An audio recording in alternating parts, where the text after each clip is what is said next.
second year students from the professional college named after Anwar Ismail.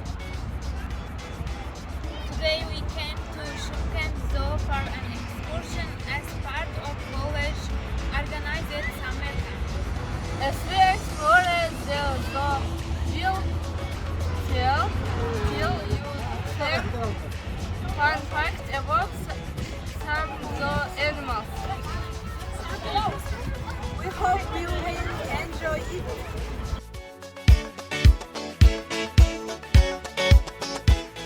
Did you know fish are cold-blooded? Being cold-blooded means that the internal body temperature changes depending on the surrounding temperature. Did you know fish breathe with gills? Gills are used to extract oxygen from water, helping the fish to breathe. Did you know fish talk to each other?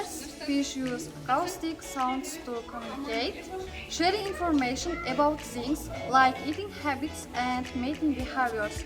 Fish can talk to other fish within their own species.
We want to thank college management and particularly college director Gulchehra Kamalovna for these 2 weeks spent at the college summer camp. Thank you! Stay tuned for the next